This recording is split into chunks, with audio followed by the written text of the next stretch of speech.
CCK action on Kenyan text messages is occasioned by the fear that the current political season will soon unleash an orgy of hate, as last witnessed in 2007.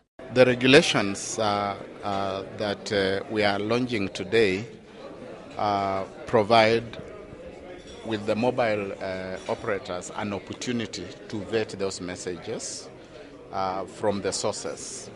Now, it is in 3 layers. The first layer will be the point of call for the messages, who are the content service providers. Once you give them a message to be transmitted, and this is in particular a political message, they will first of all look at that message. And if they are convinced that the message doesn't contain the elements of hate speech or any inflammatory kind of content, then they will transfer it to the mobile service provider.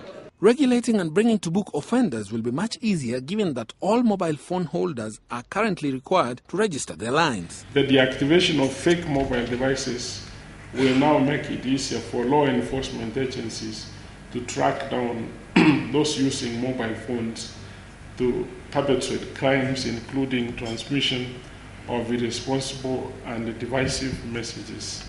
If you see, the police work has been made easier. Some media players have cautiously welcomed the move, but say it borders on infringement of basic rights and is open to misuse by an authoritarian government. When you deny people the right to share information, to access information, the right to get the literature from their political party headquarters or from individuals they purport to support, then you're also infringing on their rights to access this info. So it's a mixed bag. But how much info do we accept?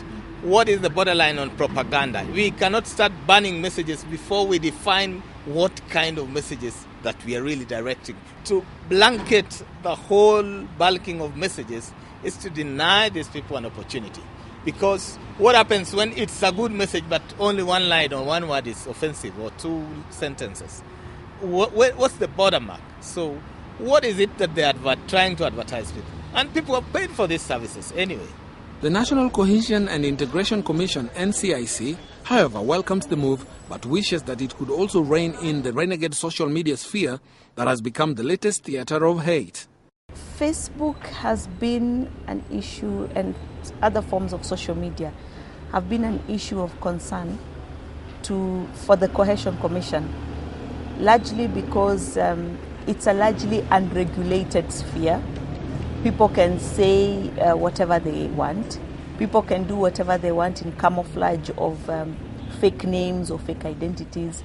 You find people opening pages in the names of famous personalities or prominent or public personalities, and getting people signing on to the page because of that. So we have been monitoring it closely, and we have been seeing how it is posing a potential of turning communities against communities.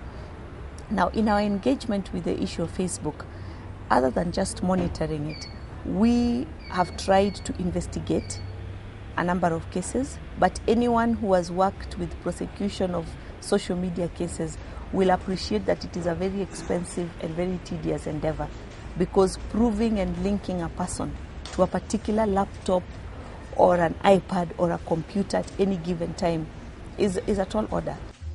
Businesses wary of runaway political sentiments are also keen to keep political debates out of their premises for obvious reasons.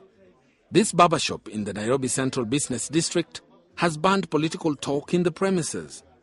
Before, I didn't think it is something that can affect any business. But eventually, as time goes by, I realized that guys, they are engaging in a very, very bad way when they are talking about politics. So I find that in a way, they can even fight. So I stopped. I said there's no need of politics in the barbershop. Text messages of hate and extreme polarity were part of the arsenal political parties used to ratchet up emotions in the 2007 elections. The practice of hate speech in the social media has become one of the emerging problems best epitomized by the banning of a neo-Nazi group in Germany after expressing anti-Semitic tweets. Bonyo Dinga, Internews.